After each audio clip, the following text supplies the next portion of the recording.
All right. Welcome back from lunch, everyone. We're going to try to get us on time, since David or I don't seem to be able to end the panels on time, but we don't want to be like the Fed and take the punch bowl away when the party's going good. So, we're really excited now to have our third panel. As I said at the beginning, ambitious. We're moving all over the housing landscape. And this panel is how digitalization is transforming the ways that people find and finance housing. This is, I just will say that, there's so many things we want to cover. We should have a panel on each of these topics as opposed to putting finding and financing housing together. But there was only so many panels in the day. So we're really looking forward to hearing from Geoff Boeing, Assistant Professor of Urban Planning and Spatial Analysis, Director of the Urban Data Lab at the Price School of Public Policy at USC. The co-author is Julia Harton, who's Associate Professor at the University of British Columbia. And a big shout out to Rocío Sánchez-Moyano, Senior Researcher at the Community Development Department at the Federal Reserve in San Francisco, who is an alumna of the Joint Center and a good friend. So, Rocío, I hope you're watching at home. We miss you. Wish you could be here. And then we'll hear from, and Geoff's paper is Digitalization of the Housing Search, Home Seekers, Gatekeepers, and Market Legibility. And then after Geoff, we'll hear from Vanessa Perry, Special Advisor to the Dean's Office, Professor of Marketing and Professor of Strategic Management and Public Policy at the George Washington School of Business. And she is a co-author of Kirsten Martin, the Mendoza College of Business at the University of Notre Dame. And their paper, Algorithms for All, Has Digitalization in the Mortgage Market Expanded Access to Homeownership? Question mark. And then we have two discussants, Laurie Goodman, Institute Fellow and Founder of the Housing Policy Center at the Urban Institute, and Rhue, Assistant Professor of Information Systems at the Robert H. Smith School of Business, University of Maryland. So as we have before, we'll hear from our two authors, then they'll join myself and the two discussants upstage, and we'll dig into some questions. So, Geoff, I'll turn it over to you. Welcome.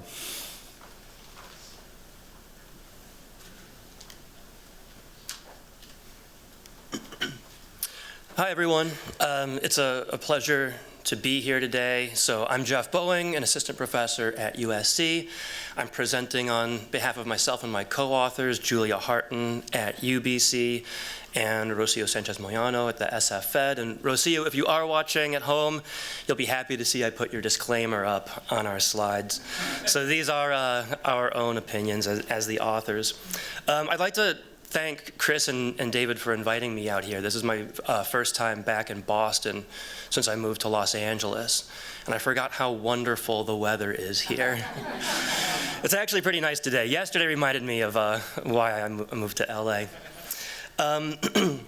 So to start this talk off, I also want to thank Paul Waddell for kind of indirectly enabling me to be here today, because I started research in this area as one of Paul's grad students.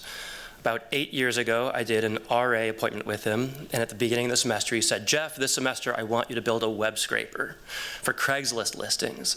And that was where I got into all of this. But of course, I'd been using these kind of online platforms throughout my life for years before and after that. I did a tally when I was flying over. Over the past 16 years, I've moved 11 times. One of those was a home purchase, which I did through Redfin. The other 10 were rentals, which I did, all of which I did through Craigslist, initially exclusively, and then in subsequent years looking at other platforms like apartments.com, Rent Jungle, Zillow, etc. There are lots of other platforms like that out there, though, right? So things like apartamentos.com, gosection8.com. There are lots of different platforms where we can get rental listings for different kinds of neighborhoods. And that different kinds of neighborhoods thing is important. I'm going to touch on that more in this talk.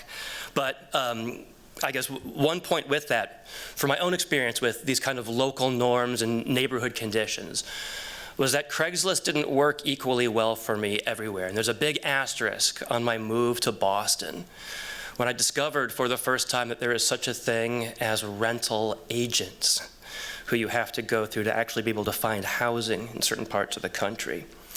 So my talk is about digitalization of the housing search itself. And I'm going to frame it around this theme. So there's a promise and a peril here. And the promise is that these online platforms might create more equal access to information, particularly for traditionally marginalized home seekers. They might help us diminish the role of traditional gatekeepers who sort and steer us. Or, more pessimistically, there might be an inequitable distribution of these technologies' costs and benefits for different communities, and that could reproduce or even amplify and intensify traditional information inequalities, where whiter, wealthier, better educated, higher income communities might have access to different kinds or superior information in their housing search than others do, which has been a long-standing source of residential sorting and segregation. But we're going to start off here on a little bit of an optimistic note, trying to think about what the context is of this digitalization in the housing search and why it might be a good thing. So as we all know, the rental housing market has moved online rapidly over the past 15 or so years. By moving online, I mean these online platforms where we can engage in information exchange about supply and demand, where there are housing units, what they are like, and the ability to express interest in those units. And that online activity creates what I like to call an information landscape. So information about supply and demand. And I guess the techno-utopian vision of that information landscape is that it's a democratization of data, that it breaks down barriers, choke points, and gatekeepers, and lets anybody participate on equal footing with each other. And using technology can help us do things like mitigate the racialized urban interactions that shape so much of the housing market. So in recent years, these new platforms have come to dominate the information exchange. In 2019, the American Housing Survey revealed that for the first time, more renters in urbanized areas used a website like Craigslist to find their current home than any other information channel. So this has become a profoundly important tool for how we find housing, but we don't really know much about it. So on one hand, it is ostensibly a public agora where people can publicly exchange information. But the irony of that is that all of the digital infrastructure underlying it is private. It's in private hands in what are often, but not always, for-profit corporations. So there are benefits to this digitalization process. There are potentially some drawbacks, but the big question is for whom these benefits and drawbacks exist.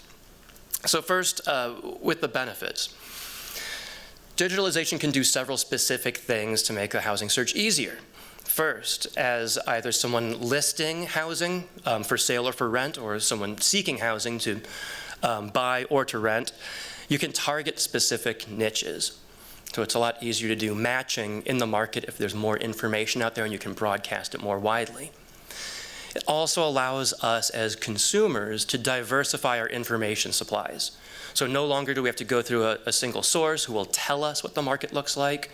We can take matters into our own hands and look through listings for, say, rentals, similar to how an agent would be able to browse through the MLS. We can also expand our choice sets and our search radii. So when we have those more diverse information supplies, we're able to look at more units. We're able to look broader afield than we could have traditionally. And that helps us to reduce our search costs and eliminate some of the information asymmetries that traditionally would have existed if we get a more holistic view of what the market looks like. And then in turn, that comes back to what I talked about a minute ago. We can start diminishing the role of traditional gatekeepers. So by gatekeepers, I mean folks like agents or brokers who have historically, I mean, and still today, engaged in processes of steering, often racial steering, towards certain neighborhoods or kinds of housing units. That plays into the sorting process of how we end up living, where we end up living. So these data represent a key profit center for a lot of corporations, but they also offer a sort of public good. So we have more equal access to information, hypothetically. In the housing search, that public good is threatened by the private nature of the digital infrastructure. So what could possibly go wrong with all those benefits? A few things, from things that are perhaps a little bit trivial to things that are really serious. So first off, it could be that privileged communities use these platforms more. That is, if there are benefits to using these platforms, and if already advantaged communities are able to capture more of those benefits, then the benefits accrue in those already advantaged communities, perpetuating some of these cycles. It could be that different communities prefer different housing search information channels for a variety of reasons. Your access to technology, your comfort using it, languages you're fluent in. And we know that internet usage differs among different demographic groups similarly. But if there are these kinds of selection biases in who uses what, we can see those reproducing those long-standing information inequalities in the real world as new digital inequalities. So there can be some problems with information channel self-segregation where we become our own gatekeepers through socio-structural factors that shape how and what we do to search for housing. And in the end, you get this sort of modern form of steering where no longer is someone telling you where to look for housing or what units are available, but we're self-selecting into information channels that shape those information streams for us. There are obviously privacy concerns here as well. I'm going to touch on this more in a few minutes, particularly in the home sharing space, where we're sharing increasingly personal amounts of information to try to match on different dimensions, and there isn't a good infrastructure of regulation around how privacy should be handled in that context. And then lastly, new gatekeepers are emerging. Certainly the old gatekeepers aren't disappearing, as we all know, but there are new ones who are emerging as well. And I guess in sum, this kind of amounts to what we have termed in our paper a sort of faux democratization, where it takes on the rhetoric and the veneer of democratization and equal access for everybody, but in practice, it looks like something very different.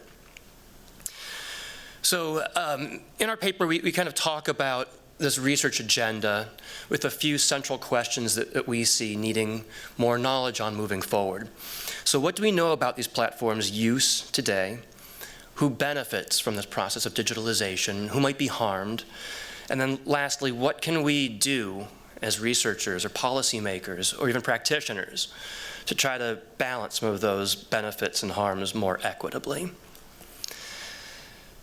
In the context of those questions, we see three key currents underlying them that are going to be shaping a lot of the space over the coming years. The first is information broadcasting. It is how we broadcast information about that housing supply and how we consume it. Secondly is non-traditional residential mobility. So these platforms have opened up opportunities for different kinds of moves and movers into different kinds of housing. And the third is shifting power dynamics. So coming back to that idea of gatekeepers, to what extent are the traditional ones diminished when ostensibly they're supposed to be? To what extent are new ones emerging? So first, that idea of information broadcasting.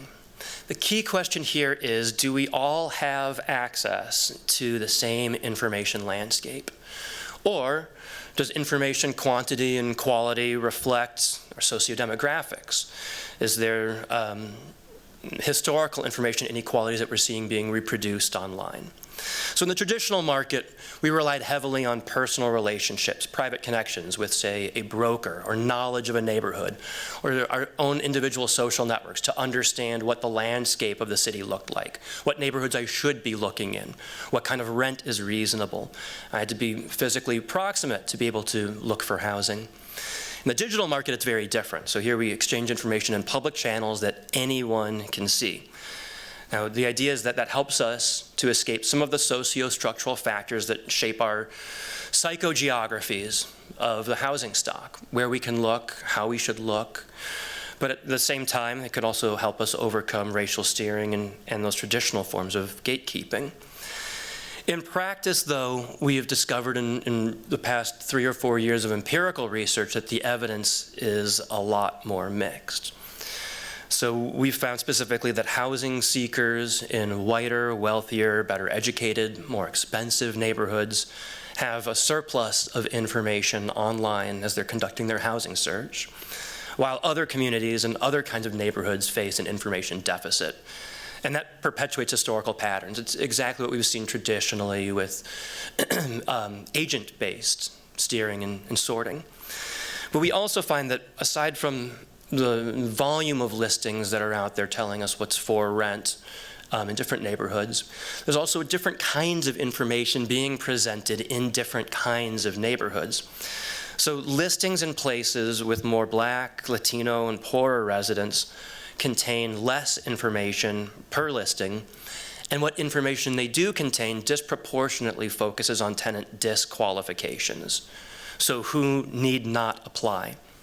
Conversely, in whiter neighborhoods and wealthier neighborhoods, there's a lot more information about the unit characteristics, neighborhood amenities, trying to appeal to what are being treated as choice consumers in this space, rather than trying to dissuade what are being treated as nuisance consumers from even bothering you with their application. Now, a lot of what I'm talking about here pertains more to the rental market because that's more of what I study, but there are a lot of parallels to the buying market as well. In this context, some of these effects have been more muted because of the homogenizing effect of the MLS, which is something I'd like to come back to later. So this kind of raises a question for me about information broadcasting. Is this inequality that we're seeing really an information inequality, or is there possibly something different here? Maybe something optimistic here, a silver lining to it, where neighborhoods that are poorer, more Latino, more African American might be shielded in what we've termed a redoubt of digital illegibility. That is, if they're not appearing in these information channels that whiter, wealthier, higher income consumers are using, it might be shielding some of these communities from, say, discovery or colonization by higher socioeconomic status home seekers. And that could thwart some of the process or speed of gentrification and displacement in these kind of communities. Of course, the flip side of that is that without neighborhood information about places different from your own, it's awfully hard to integrate neighborhoods if we're being segregated by our personal demographics. So the second current here is non-traditional residential mobility. One form this takes is new kinds of economic mobility being enabled by long-distance housing search. So online platforms help us transform what's highly localized knowledge about a housing market into publicly broadcast knowledge that you don't need to be there in person to be able to consume. That reduces some of the challenges involved in intermetropolitan moves.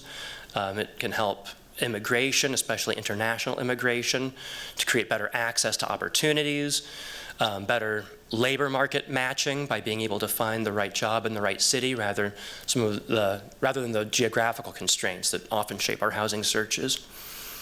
And that's not to minimize the role that diasporic networks still play in how we find housing, especially for how international migrants find housing.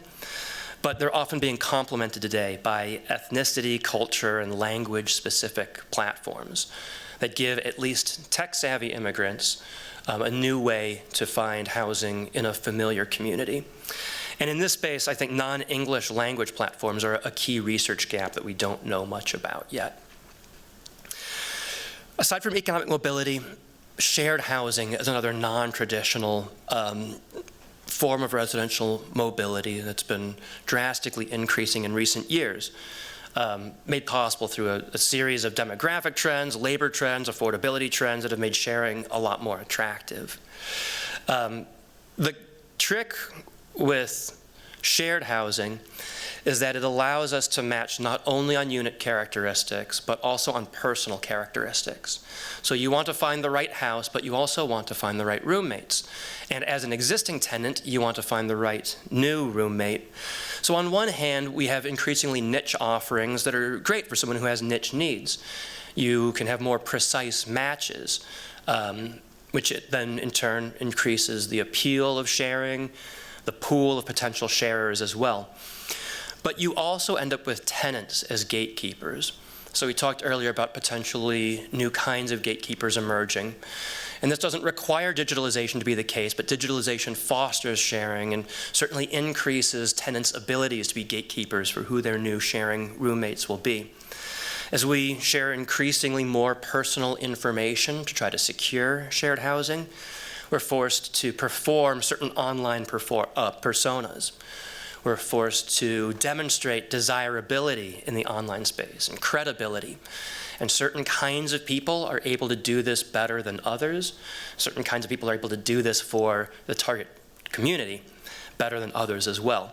So matching on personality fit can be absolutely legitimate, but it can also perpetuate inequitable status quos.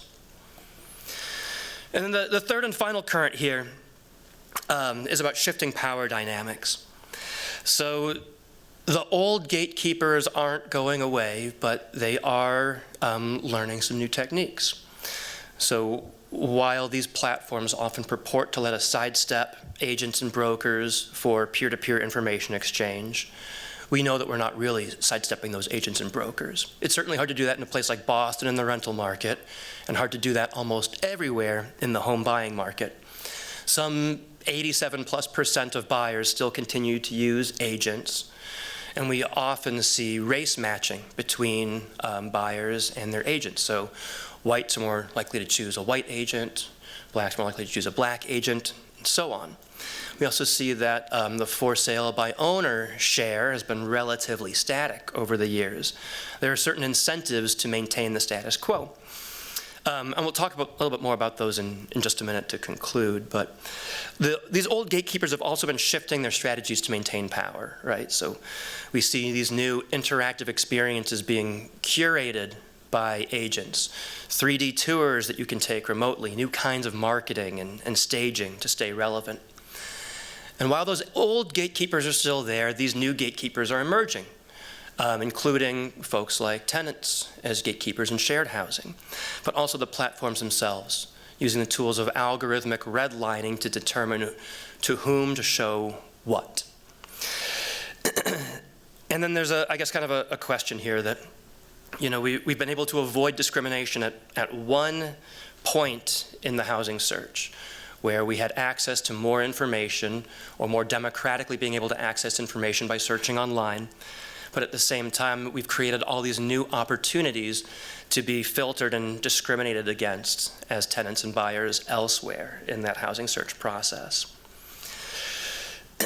And then lastly, you know, this was touched on a lot by folks in the previous panel, so I won't speak to it much, but a second way that these power dynamics have shifted is by enabling new kinds of buyers.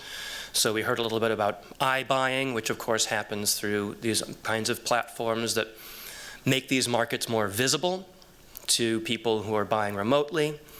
It's also opened up markets to new kinds of buyers, maybe non-traditional consumers.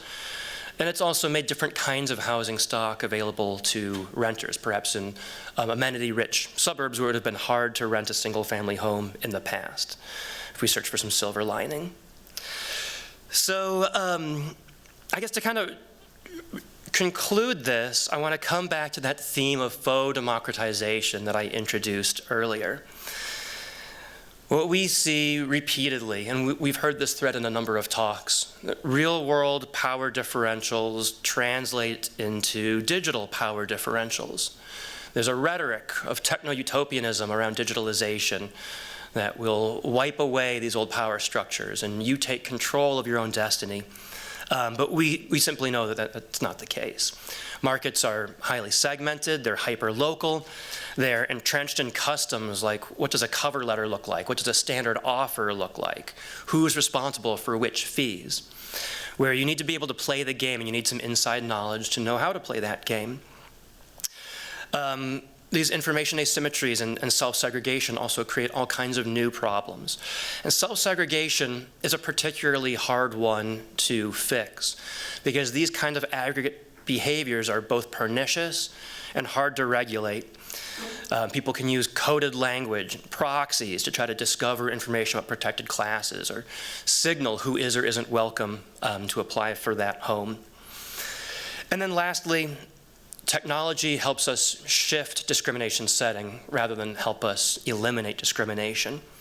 In many ways, online search creates a false sense of knowledge, where in the end you operate at a disadvantage because you're too ignorant to know what you're even ignorant of in the first place. And you get this bird's eye view sense of what the market looks like without knowing to what extent your view has been segmented and segregated. So there are a few things that policymakers can do here. This is a decentralized information exchange that's purportedly public, but it's being controlled by private companies that are increasingly behaving like oligopolies.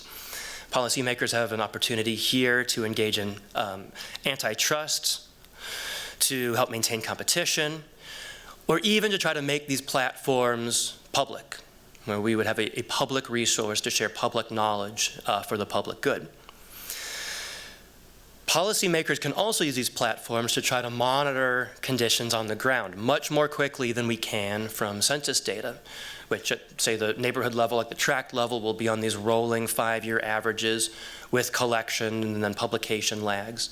If we're able to look into these platforms, or at least enough platforms to not get such a bad sampling bias, we can understand affordability conditions on the ground in different neighborhoods in practically real time. We can also create better guidelines for data collection and privacy. We don't have good enough standards right now for protecting people's personal information. And we also don't have good guidelines for what info must or must not be collected. It's kind of the Wild West, especially on places like Craigslist, the most democratic of them all. If we had a more consistent set of, say, required fields, where we wouldn't see these drastic differences in the quality and quantity of information in different kinds of neighborhoods, it could attenuate some of those information supply problems. And then lastly, we could consider designing more targeted platforms to make choice neighborhoods accessible to specific populations. And there have already been some efforts along these lines in recent years, but essentially it would be collecting rental listings from other platforms and then identifying more affordable ones in choice neighborhoods and working with practitioners to help people craft their housing searches to find these affordable units in choice neighborhoods, to start working on processes of residential integration and desegregation and trying to eliminate concentrated poverty. So going back again to that overarching theme from the beginning, do these platforms create more equal access to information with fewer gatekeepers, or do we see these inequitable distributions of the benefits and costs that reproduce all the traditional problems of the housing market? And I guess my answer to this would be it depends on who you are. Certainly for me, as both a renter and a buyer, I've been blessed to live in this era of having this information available to me. At the same time, I've been cursed by living in this era of incredible housing and affordability. But at least it made me have a better sense of what's out there. No different neighborhoods that I was able to discover, and different units that I wouldn't have been able to find just by war driving around like I would have had to do 20 years earlier. But not everybody is like me. And it's incumbent upon us as researchers and policymakers to think about how to more equitably distribute those benefits and costs, particularly for more marginalized and vulnerable communities who stand to lose the most through these processes of digitalization. I will leave it at that. Thank you very much for your time.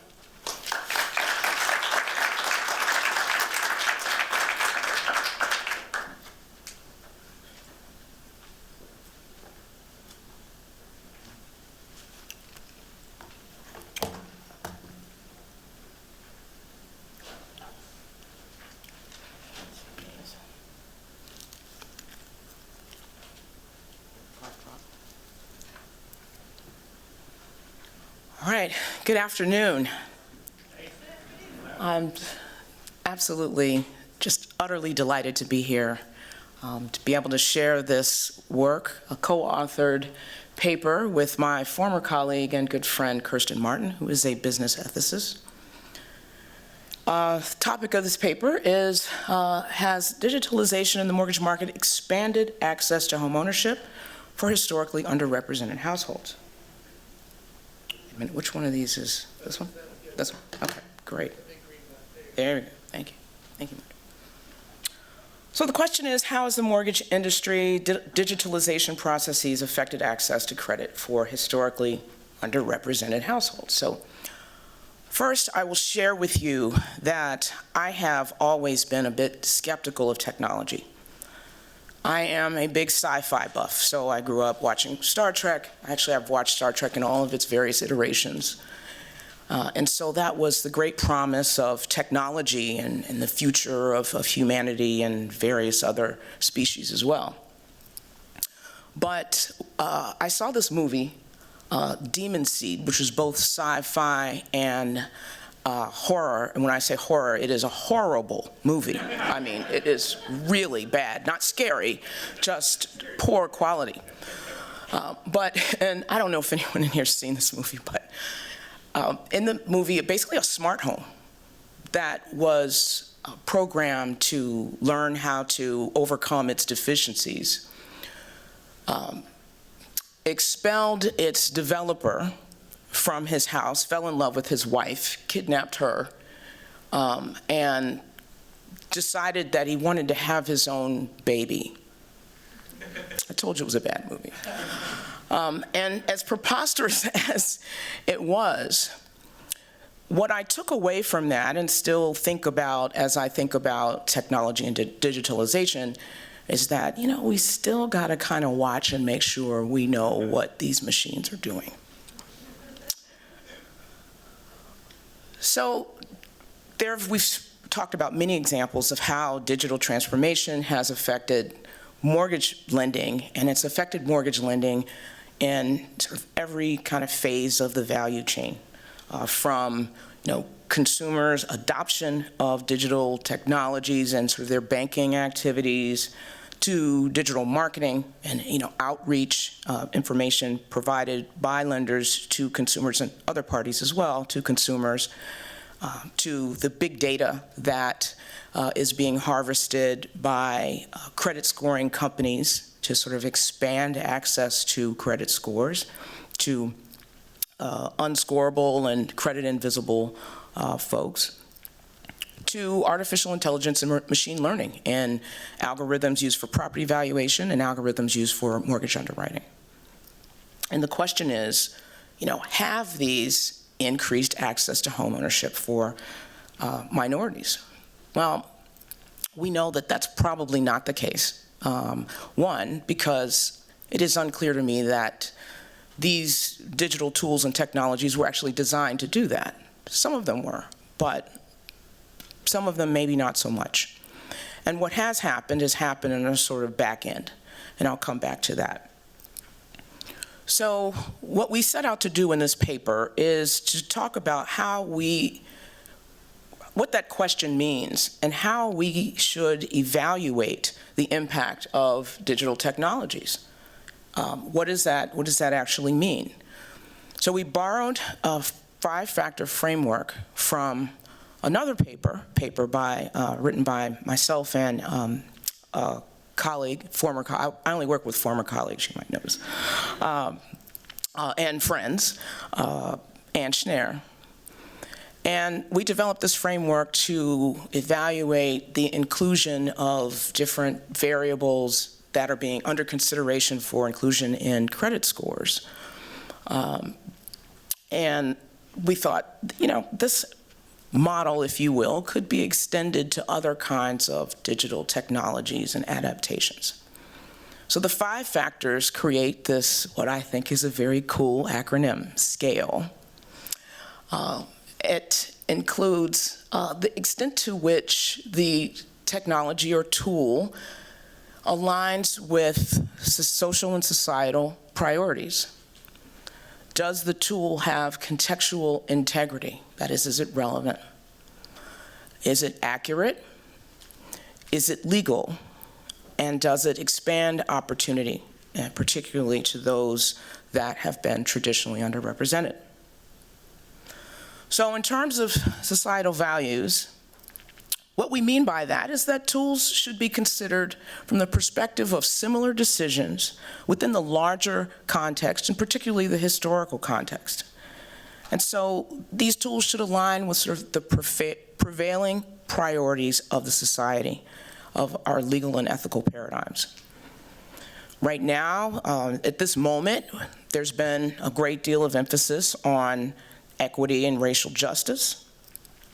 The Biden administration has come out very strongly in a number of ways that the housing market, the mortgage market, needs to focus on trying to close the racial homeownership gap and advance fair lending and increase enforcement of existing fair lending laws, etc. And according to Kroll, a philosopher, he talks about how credit scoring companies in particular must consider the context and impacts of their credit system, and in particular, to consider what outcomes are desired, how they might be reached, and how the deployment of a new system or changes to an existing system will alter the world. So this chart is just kind of intended to flesh out this question about societal values. It shows a bit of a divide in the adoption of financial technology. So what you see here, the light green bar, are participants in the 2019 Survey of Consumer Finances and their willingness to do business with financial institutions via internet. In the darker green bar, you see the share of these participants, they're renters by the way, who gather information for borrowing decisions via internet or some online service. And then the dotted line represents, for each of these racial categories, racial and ethnic categories, whether or not the household has had experiences with being turned down for credit in the past 5 years or expectations to be turned down for credit in the past 5 years. It's unclear where the chicken or egg is in this relationship, and it may not be causal at all, but I think it's interesting because it says something about the relationships that people have online and potentially relationships they've had with financial institutions. And you see here that both in the case of Black and Hispanic participants in the survey, somewhat less likely to be willing to do business on the internet, substantially less likely to gather information on the internet, but in both cases more likely to have some experience or expectation of being rejected for credit. The C stands for contextual integrity. And the issue there is whether or not the tool conforms with norms of context, right? Is the tool relevant to the context in which it's being used? Is it appropriate for mortgage or housing decisions? So there's I actually saw a study somewhere, and I can't seem to find it, but I remember it, where they looked at a relationship between people's visits to people's purchases of, I think, beer or wine and repayment behavior. And while that's probably, very informative, it's out of context and it's irrelevant. Well, unless, you want to keep good credit so that you can keep buying beer and wine, which is kind of my thing. Anyway, Walser, another philosopher, talks about spheres of justice and fairness occurring when, only when people are unable to acquire sort of privilege and access in one sphere and transfer it to another. He argues that that is unfair. So things like considering people's academic GPAs as a factor in their credit score would be a violation of this contextual integrity. There's certain social media advertising tactics that are perfectly appropriate for apparel and maybe even automobiles, but in the context of mortgage loans are highly inappropriate. Accuracy is the A, and it corresponds to the extent to which the tool or data are accurate. Are they reliable? Are they verifiable? And are they free of bias? And there could be any number of sources of bias, but one in particular is sort of self-selection or representation bias. That could really pose a problem with a lot of these kinds of tools that have been adopted. For example, there is a recent very, very good paper done by the folks at FinReg Lab and Urban Institute folks on utility, telecom, and rental data as alternatives to be incorporated potentially in credit scores. And while this sounds great on its surface, one of the sets of concerns is that families who struggle to cover costs and utility costs in particular during the pandemic or other kinds of circumstances like that could be unfairly disadvantaged if these factors were to be taken into consideration in their credit histories. It certainly may not help them. It could create challenges for families who are more subject to seasonal fluctuations in energy costs because of where they live. And we know that that happens to apply to Black and Hispanic and lower income households. There's also discussion in that paper and elsewhere about full files, which means all the sort of positive payments that would be taken into account in addition to the negative payments, which is pretty much the way credit histories are accounted for now. And that could also potentially disadvantage members of these groups. The L stands for legality. Will the tool or technology potentially run afoul of existing or new legislation and regulations and rules designed to protect certain classes of prospective borrowers and consumers? Disparate impact is one. If negative disparate impact occurs, the company needs to provide a legitimate business justification or prove that there is no less discriminatory alternative. Well, that's hard to do in the case of many artificially intelligent machine learning kinds of algorithms because they're not necessarily transparent or available to easy to scrutinize for people who are not necessarily programmers, and even the programmers themselves might struggle. Last but not least, the E stands for expanded opportunity.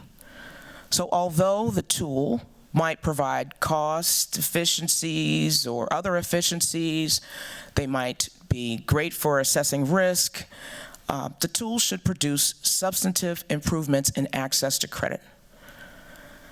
Digitalization has facilitated access to credit scores, for example, for previously unscorable or credit invisible households, but it is unclear if this will really expand opportunity or whether it will simply create a larger pool of consumers with weaker credit scores that can't qualify for mortgage credit.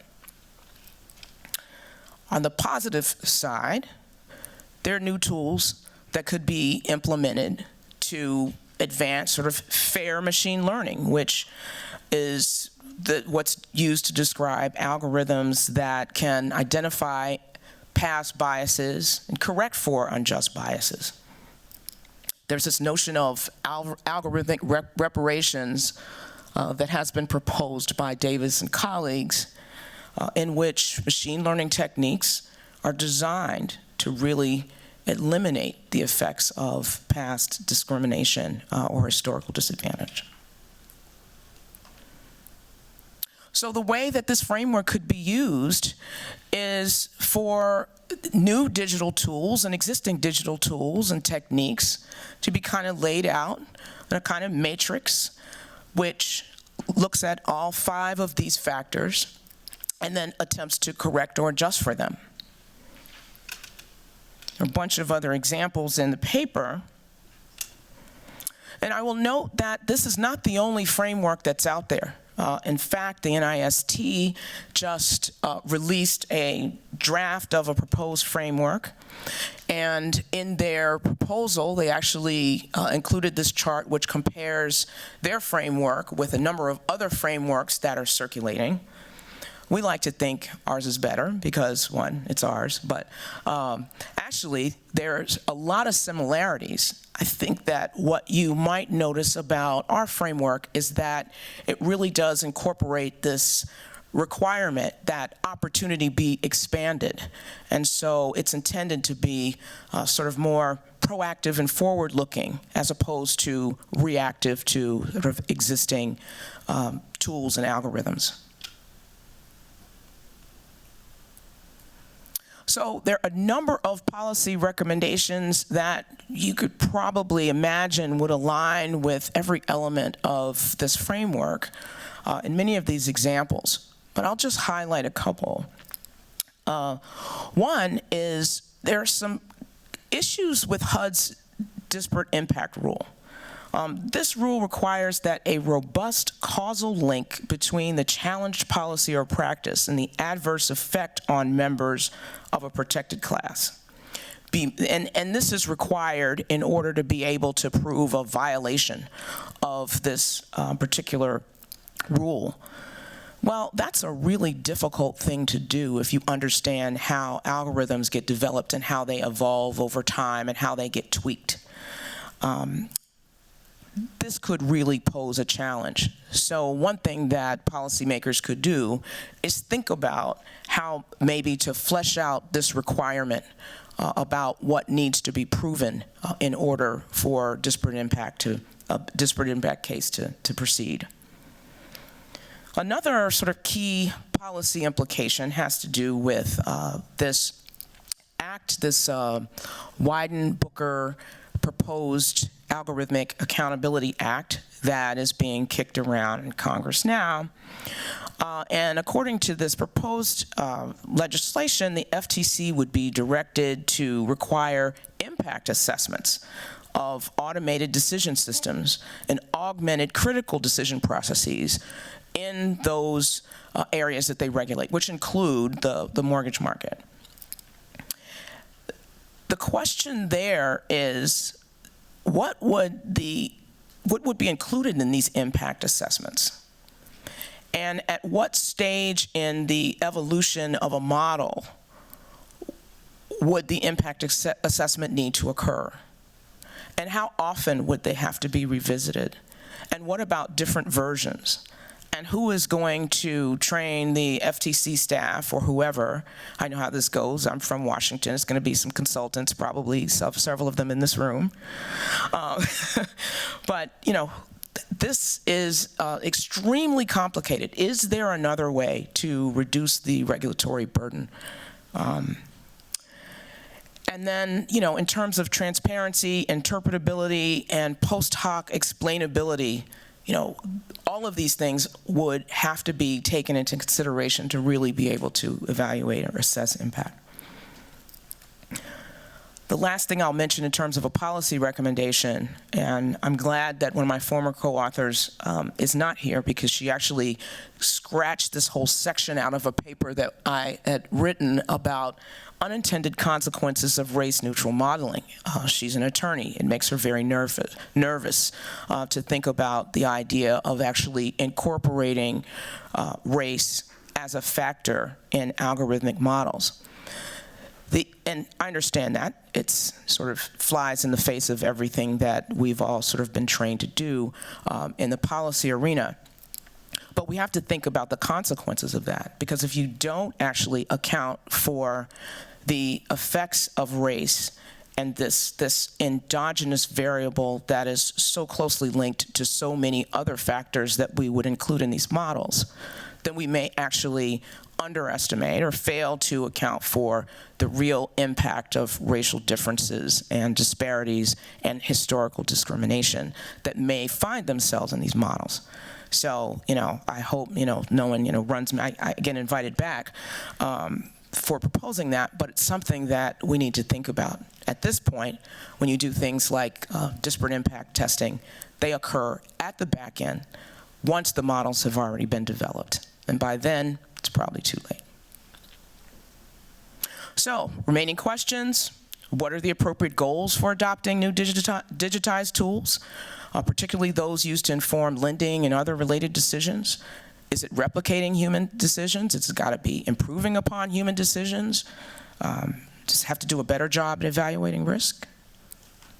Subject for further discussion. Thanks.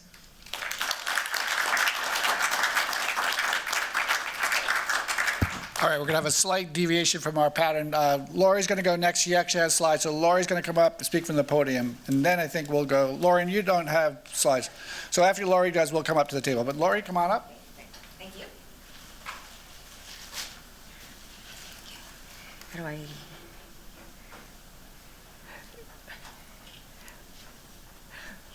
Well, thank you very much. David told me that slides were not required, but I could have them if I really, really, really wanted them.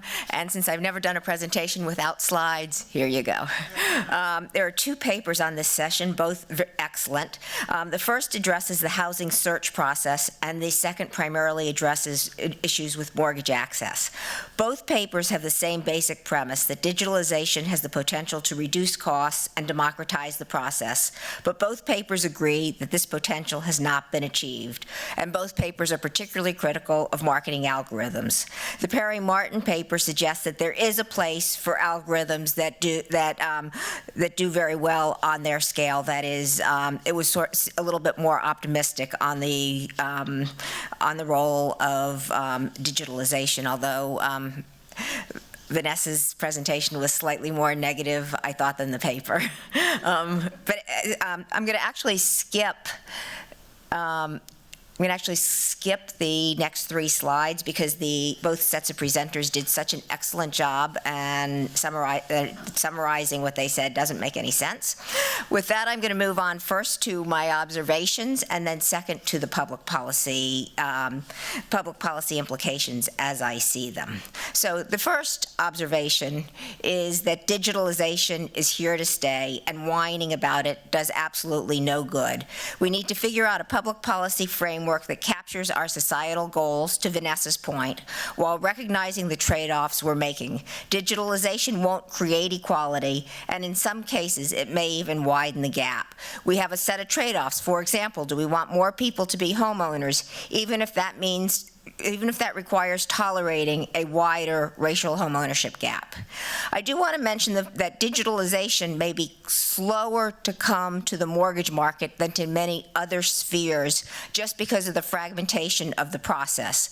In most other types of lending, the party that makes the loan also owns the risk, and that's not the case in the mortgage process, where you've got to conform to FHA or VA or GSE standards, and they actually own the risk, and that puts a number of constraints on it. So digitalization is extremely slow to come to the mortgage market, and in fact, we're just beginning to see the very early stages of incorporating rental payments. AVMs, again, only on very, very safe mortgages are incorporated. So digitalization is very slow to come to the mortgage market. The biggest concern is that digitalization gives us access to much more information and allows for skimming, and hence destroys the notion of pooled equilibrium. But digitalization also makes the system more efficient by deploying better technology and data. So the question is, what parameters do we set to minimize inequality, and do we want to wall off some of this information? This has certainly been done in other spheres. Insurers can't use race or religion in setting premiums, for instance. We need to create standards on what data may be applied to marketing, screening, and other activities that could be discriminatory. We need to be clear on what types of data should be consumer permissioned. Enforcement of fair housing laws is a must, as it'll provide a set of checks and balances. There was a discussion in both sets of papers on people having unequal access to the internet. But this isn't a housing issue. It affects every facet of life. The goal here should be to increase access for those that don't have ready access, not to restrict those that do. Can post offices and libraries play a role? In fact, libraries have been critical in the distribution of emergency rental assistance because they've allowed people to upload their documentation. The expansion of broadband should be a policy goal. It was part of the bipartisan infrastructure bill passed last year. I like the scale approach as it provides a framework to think about these issues. However, it seems that some of the goals can conflict. For example, accuracy can conflict with societal values and expanded opportunity. If the purpose of an AVM is to measure where homes trade, it's important to recognize that the same home in a black neighborhood will often sell for less than a similar home in a white neighborhood. The root cause may well be historical discrimination, which has been priced into market value, but should AVMs address this, and can they do so effectively? An AVM, an automated valuation model that ignores market values in the name of reversing historical discrimination, would not be useful as a guide as to how to lend. There may be some scope for making equality of home treatment a secondary goal when deciding between models that fit roughly equally well. In short, there has to be a weighting of the scale criteria. And I would add one more item to the Perry-Martin list, and that is transparency. Best practices for public policy. Public policy will invariably need to establish a set of rules that govern digitalization. At the minimum, they need to rigorously enforce fair housing and anti-discrimination laws. And there are going to be some data that can't be used in pricing and marketing, and those rules just have to be set out. Before adopting a digital approach, public policy should consider the use of the information. Would it be net positive or net negative for expanding access to credit, for example? Vanessa gave the example of utility payments. Well, utility payments are if you're really strapped for funds, utility payments are the last payment someone makes, because the utility is not going to cut you off because they've got a public policy mandate not to do so. Utility payments may be a negative for lower-income renters, but counting those payments could be a real positive for middle-income renters and first-time home buyers. So it might make sense to disallow some use of utility payments for rentals, or some compromise, like not penalizing for rental purposes one missed payment per 12-month period, but counting it for home buying, because your home buyers are your first-time home buyers are those that are apt to have been making their payments. I want to actually spend a little time on transparency. Transparency is necessary. More transparency is necessary. No one releases their models. They're regarded as trade secrets. However, there has to be some required public release of information on the effect of the algorithms on protected classes. Those that score the worst would have an incentive to improve. The Booker bill talks about, the FTC getting that information, but I think it really needs to be public. So here are a few examples where you've had public information that's been very valuable. So the FHA's Neighborhood Watch program discloses early pay defaults and delinquencies by lender, and anyone can look that up on the internet. Treasury did a private label securitization exercise in 2014 and 2015, where they asked, in an effort to bring back the private label securities market, they asked the 6 agencies that rate residential mortgage products to analyze 6 hypothetical pools and show loss expectations and subordination levels for each rating category, AAA through B. The base pool was Freddie Mac loans with additional assumptions to more closely replicate non-agency execution. The exercise was meant to show private label securities investors precisely how the rating agencies think about the risk associated with this range of pools, which would allow the investors to assess their own risk tolerance and investment appetite in this space. Well, you can think about the same thing with respect to algorithms. So the CFPB could do this in its consumer protection role. The SEC could do this for any algorithm that touches a security. A related question: should firms, in some cases, if the algorithm doesn't hold up very well, be required to provide the objective function they've used and the constraints they've imposed? Algorithms can be a huge improvement over human judgment, but they clearly embed biases. Is there a less discriminatory formulation that accomplishes a similar business purpose? So if you had the transparency and you could see that there are biases, you could then you could say, well, gee, what objective function are you using? Are there, and then prove there are no other models that fit equally well that serve the same business purpose that are less discriminatory. So I think, you could make the less discriminatory formulation operational in that sense. Again, really two great papers, and I appreciate the opportunity to comment on them. Thank you very much. The panel will join me up at the stage here. That passes as a stage for us.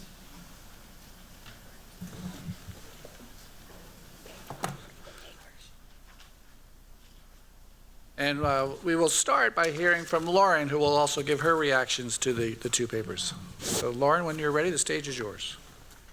Great. Thank you very much. So I also thought these were two great papers, and I thought it was really interesting to hear how both the platforms and digitalization can have some benefits. Of course, convenience for consumers. You have scale for both credit, advertising, and valuation, but there are a few important drawbacks that we need to consider. One is the tension between information transparency and equality. So when we think about things like Craigslist or Zillow, we know that sometimes information transparency can be used to self-segregate. And there's been a 2019 study that looked at the use of great schools, as well as Washington Post in 2017. So Great Schools has these test scores, and that was embedded into Zillow, but then people were using that to, particularly white and Asian families, were using that to move out of some neighborhoods and focus on neighborhoods with high test scores. And what you saw after that is this increase in self-segregation that's primarily due to information transparency. Same thing happens with Airbnb. And other digital platforms where you have this profile-based information, you have pictures, you have names, and what ends up happening is that you can have discrimination happen, and it might happen even later in the process. So if you remove those pictures, maybe it doesn't happen right away, but then when you show up to rent the property, that's when it happens. So I think there's this tension that's really important between information transparency and equity, and that's something that we need to think about when we think about the digitalization and this platform-based intermediaries. Of course, there's algorithmic steering and digital marketing. It seems that across the board, there are some really big concerns about that, which makes sense.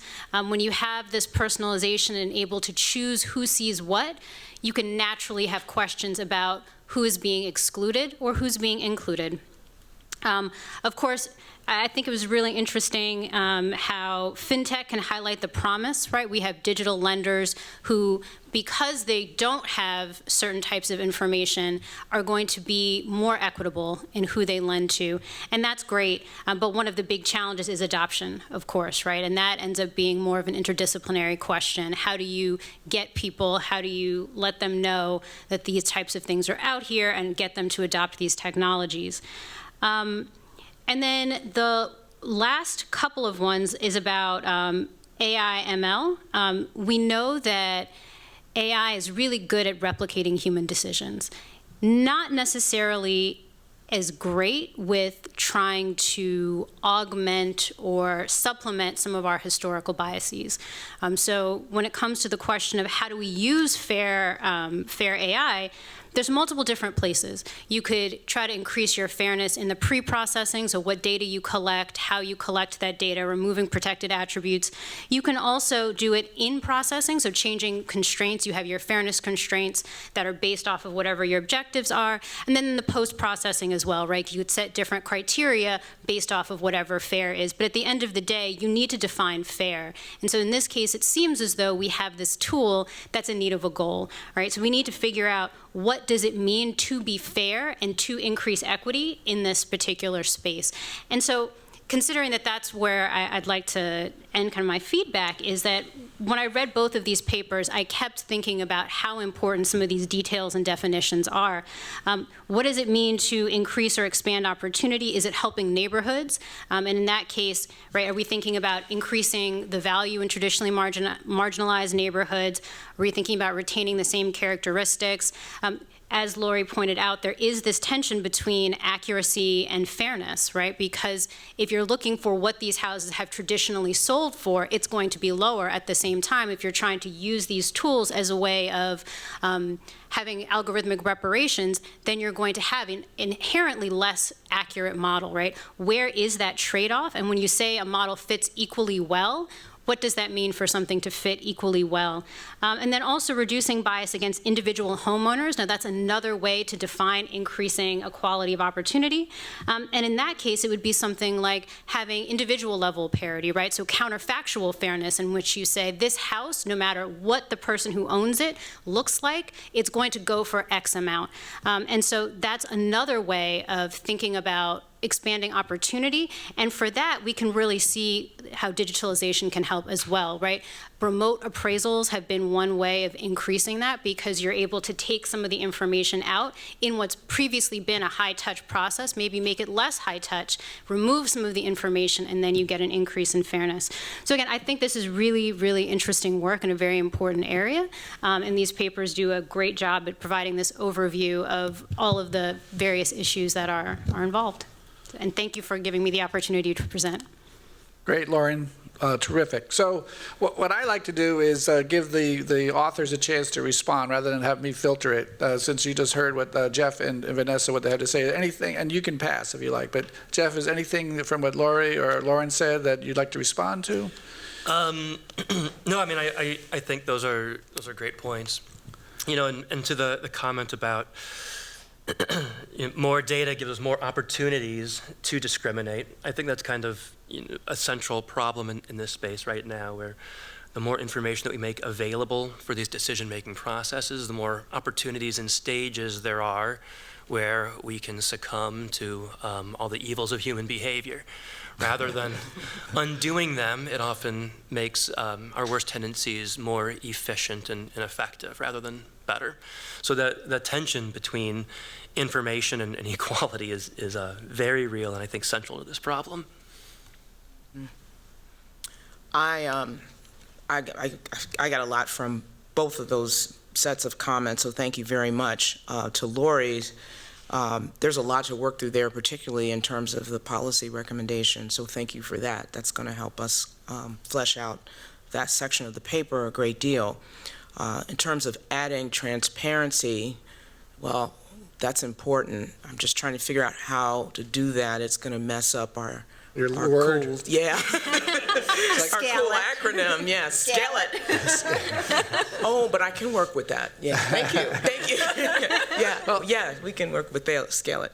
But also, I like, Lauren, your point that, we have a tool in need of a goal, and what we mean, what we mean by fairness really needs to be fleshed out very clearly. I'm not sure that's entirely clear even in some of our regulations around fair housing. So, yeah, I think one of Laurie's comments that struck me, Vanessa, was the weighting idea. And it does seem like a lot, I think common throughout these, the comments from all of you has been the idea of goals and setting specific goals.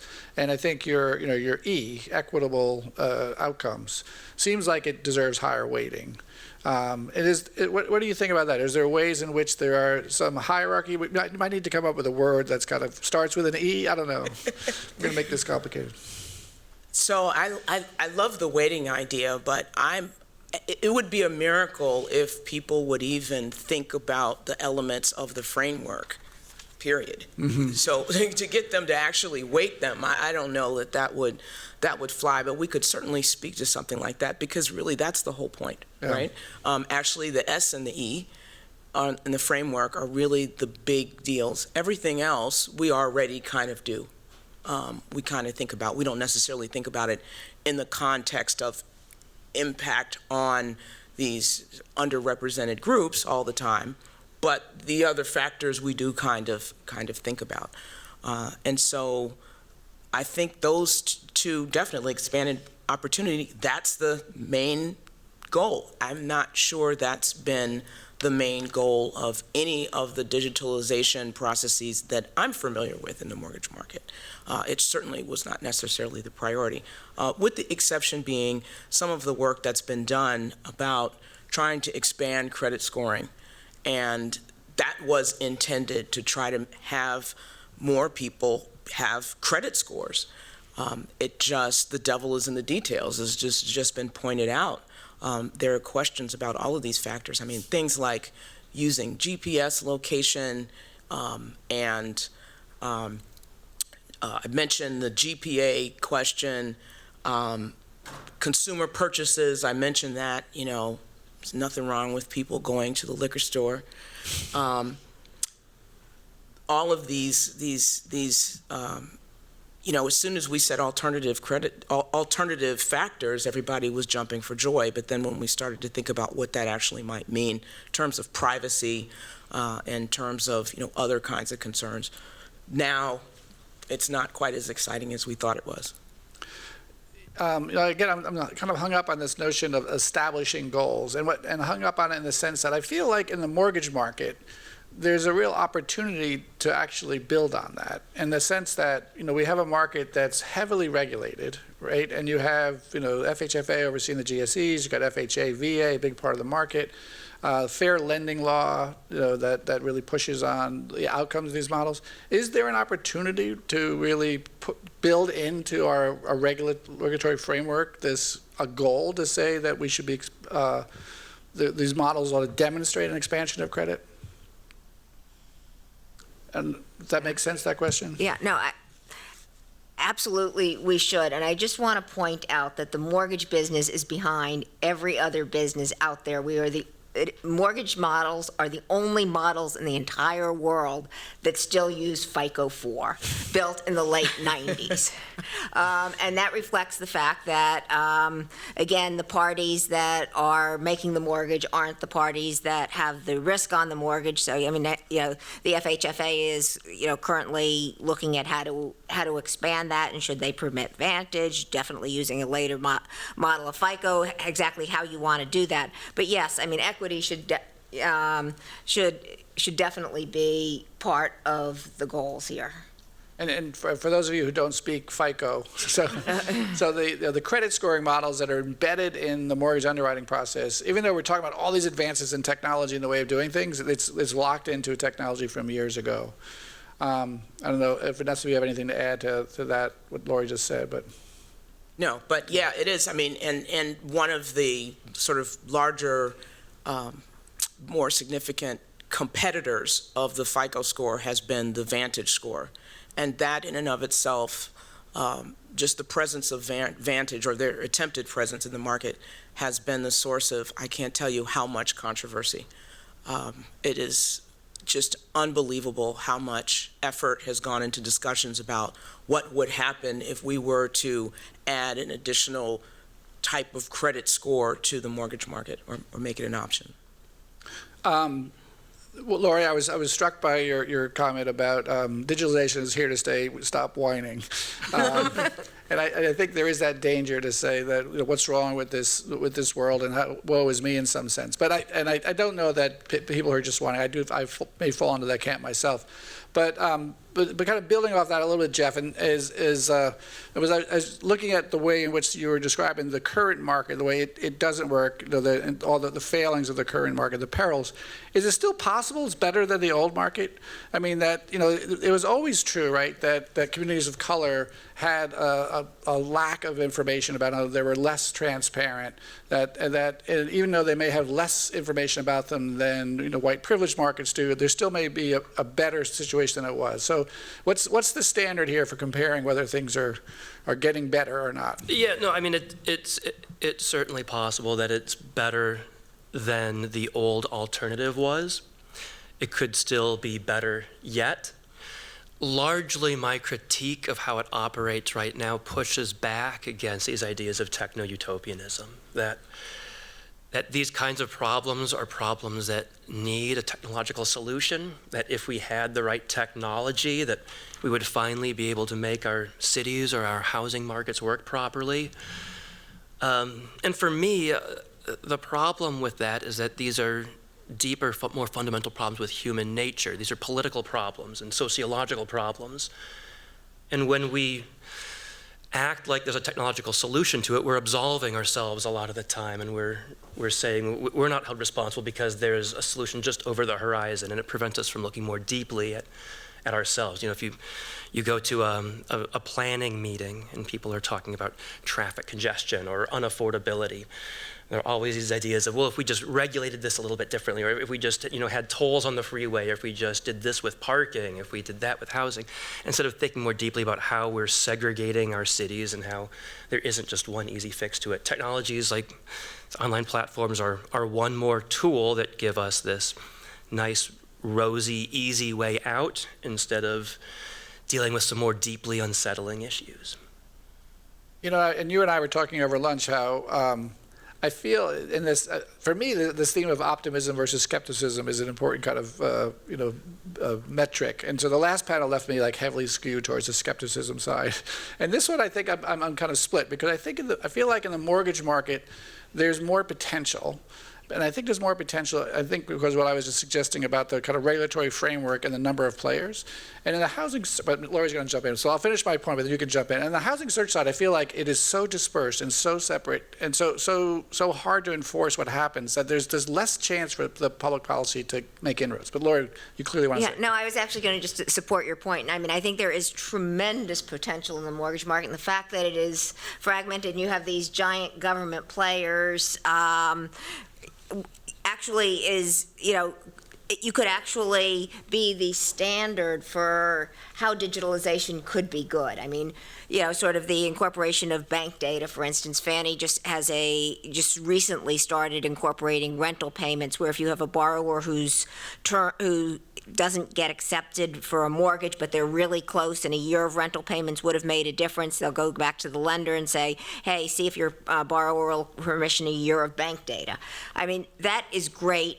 You could actually do more with that. You could incorporate it into the, you know, front end of the process where using that bank data. And the fact that it's so heavily government, that 70% of the mortgage market is government, gives you a tremendous advantage to spend the money necessary to build the state-of-the-art digital tools, which unfortunately hasn't been done, but the potential is there.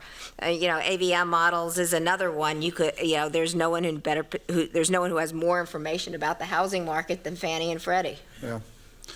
Lauren, I'm cognizant of the fact that you're way down there. I don't know if anything you want to jump in on from what we've been talking about? Yeah, thank you. I was thinking about the importance of design, though, with digital platforms. So I think that there's definitely social and other policy considerations, but we do have to be cognizant of how we design the platforms. I mean, our keynote last night was talking about information architecture and the importance of how we present information, and I think that's an important aspect here as well. When it came to Zillow, there was great schools. They got rid of it. Airbnb, they minimized the profile, and so I think how we construct these platforms and the values that we embed in them can be a really important factor as far as expanding opportunities and trying to decrease bias.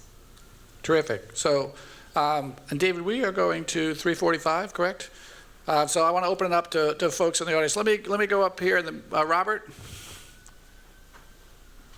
Ivan, I see you, but I'll move around the room a little bit.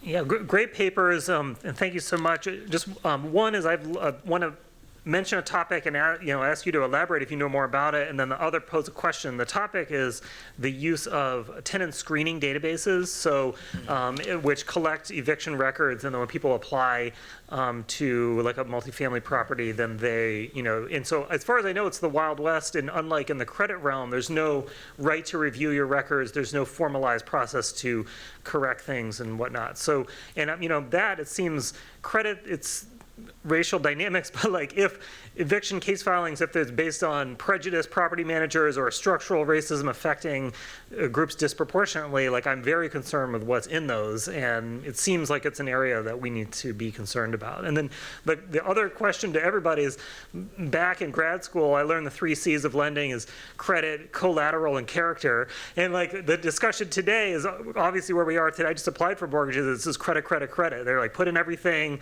check credit score, and it's either green or red. No one ever asked me about my character. So, but it kind of intrigued me, this idea of like, if equity is the goal, then we shouldn't race consciousness or perhaps more subjectivity could be used to be critical of, instead of constantly focusing on metrics which have lots of deep structural biases that we're trying to tease apart. So those are a couple things for you to react to. Yeah, thank you. I just want to hopefully just address something about your last comment. The tenant screening issue is one that, I was just reading something about that for the first time, so I don't know very much about what, from a legal perspective, and I suspect there's a lot of variation in state laws with respect to that, but that's an important point and worth looking into. In terms of the 3 C's, the character C got replaced by credit. So the credit is actually what is intended to measure your character. And one of the things that concerns me, and I've written about this in the past, about that, is that the truth is the biggest drivers in people's inability to pay bills on time tend to be things they have little control over, like unemployment, unexpected medical expenses, etc. Yet the industry still thinks about the credit score and the credit history as a measure of a person's character. They rarely use that, I won't say rarely, people don't use that term as much as they used to, but it's still there. They just replaced it with the term credit. And if you go back and read the 1938 version of the FHA underwriting guideline, which I read so often, I have it downloaded on my phone. I told you I like science fiction, so. But it talks more, it goes into more depth about the actual personality traits of people who are good credit risks. And to think that nowadays we use whether or not someone has paid their credit card bill on time as a measure of, or student loan bill or whatever, as a measure of sort of the quality of their personality or their integrity, just it doesn't sit well with me. And it doesn't sit well with me because, again, I know that a lot of times the bulk of the rationale, the reasons for people being late are things that they have no control over. So like, why don't we have better insurance products? We've got all this data, right? Why don't we have something that automatically kicks in when someone gets fired or starts taking unemployment payments? That would really change the game. Now, we'd have to do some more modeling to figure out, how that affects sort of the predictive accuracy of our models. But it would certainly remove this character judgment from the process. And there is some innovation on that front. There are some businesses, right, that are providing it rather than like, first month, last month, you can take out insurance policies. Laurie probably knows better how they're working. No, actually, there's been a program in Massachusetts for a very long time that does exactly, that covers up to X month, that covers actually as much as you need. If you're getting unemployment, you're unemployed, and it covers the mortgage payments. I think the Massachusetts HFA offers that. But yeah, there's a lot of potential there, and there's no reason why you couldn't do that more. I wanted to actually address the tenant screening because I actually worry that the big crisis in the rental market is yet to come, because you have two things that are absolutely colliding. You have increased tenant screening, especially on the basis of eviction information. We actually do a quarterly survey with Avail, which is a vendor to the mom and pop single-family rental industry, and you can in the surveys you see time after time increased screening, and especially among landlords who have missed rent, they're doing more screening and they're looking more closely at eviction histories, and I worry that. And then at the same time, we have more tenant protections creeping up in various cities, and so I worry that becomes sort of a self-perpetuating thing where you have tenant protections, which gets landlords to do still more screening, and then it becomes almost impossible for someone who has a black mark on their rental history to rent. And I worry that sort of the big crisis is yet to come. You're right; it's the Wild West. And I have no solution whatsoever. So I got a question in the top row. Hi. So first of all, thank you both, Vanessa and Geoff. I learned so much from these presentations. Vanessa, with your presentation, my mind instantly went to Fannie Mae and Fannie Mae's set of algorithms for notifying lending institutions whether they will actually securitize the mortgage loan. I think it's called Desktop Underwriter. Desktop Underwriter, right? DU. And they've been using this, I mean, obviously updating them, but using this set of algorithmic tools since the 90s.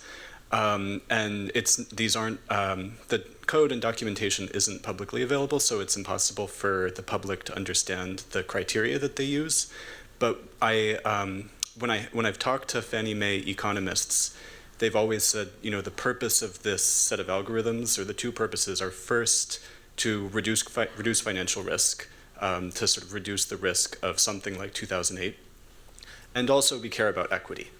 And it's always been, they've always expressed these as two separate things, which, I mean, makes me think that there's one that's prioritized over the other, and also that there's a sense by these economists that these aren't totally compatible with one another. And I'm just curious if you can speak in more specific terms about how could an algorithm or a set of algorithms like this actually make these two things, sort of square the difference, or maybe there's not a difference between these two things, but sort of accommodate these two separate goals.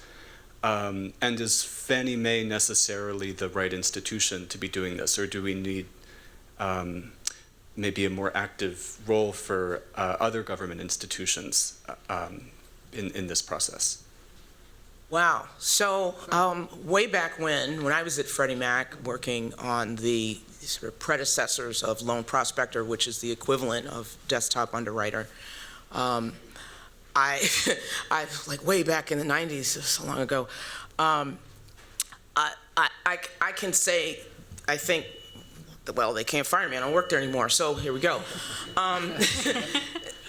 Equity was not something that was, at least initially, the goal was, what is the best way to be able to measure and price risk?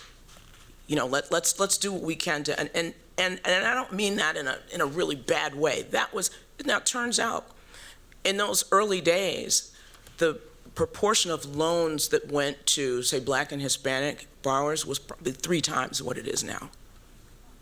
So I don't know what happened over that time span. I know what happened. The market shifted, you know, FHA and VA took over a larger share of that market, particularly after the 2008 crisis. They went into conservatorship. They've become sort of uber conservative in terms of their underwriting guidelines, both institutions, and they are government.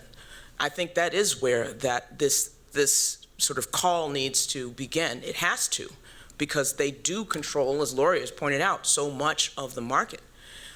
If they don't, then these expanding homeownership opportunities to these groups will just continue to be this kind of niche activity that gets relegated to sort of special, small programs that never really scale. The way to design algorithms and systems to make sure that they expand opportunity is to start out with the goal. Otherwise, you're just tweaking things on the back end. And they've been tweaking all along. And they've done some really, both institutions have done some really impressive tweaks. But they haven't started over again from scratch with that goal in mind. Thank you. We have 2 minutes left. Molly, up in the back row.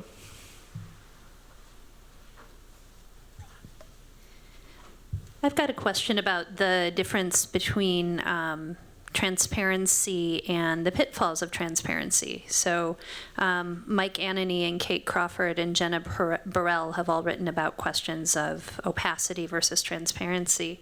So this is, I think, maybe more a question for Vanessa, whose paper was so awesome, and I took lots of pictures of your slides, so thank you. You've given me a lot to think with, more even beyond, you know, the subject of this conference.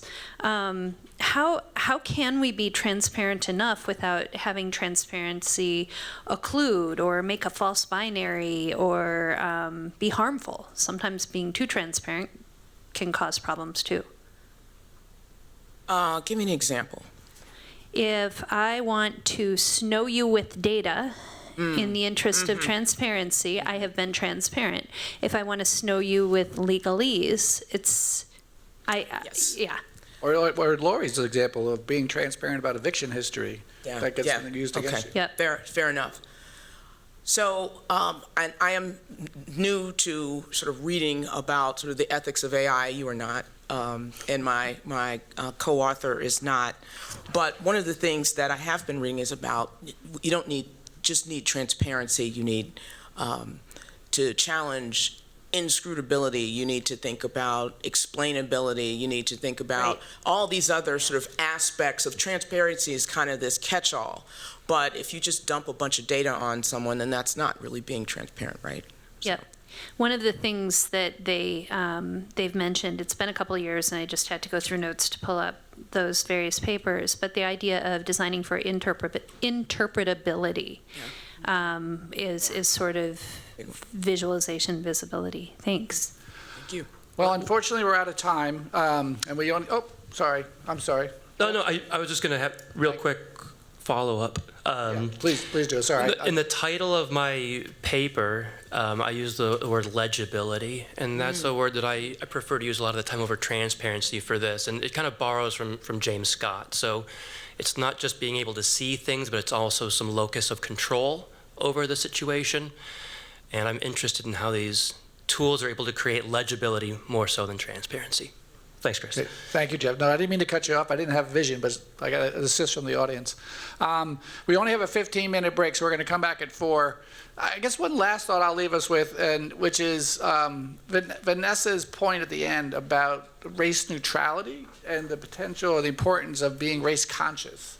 And it seems like if we're going to have equitable outcomes that take into account the inequitable history we've had, we have to be race conscious. This is good to have lawyers in the room. Nestor, we may have to pick this up with you some point, because his paper talks about dealing with the fact that the Supreme Court is moving towards a place where the only way we can make race not matter is to not have race matter, which is wrong when you start with a world where everybody starts at a different point in the starting line. So we need good lawyers. Nestor, we'll have to pick this up with you maybe tomorrow about how it is that we can move towards race-conscious policies. We didn't get a chance, I had a question here, we didn't get to it, about special purpose credit programs, which in the Equal Credit Opportunity Act allow us for race-conscious policies, and that now there's movement towards that being put to use, which would be, I think, an interesting example for the first time we have proactive race-conscious policies in lending and how they work. So something to dig into. Good to have lawyers in the room. Find Nestor if you want to learn more about it. But thanks to all to our, join me in thanking our panel. And we'll start at 4 o'clock.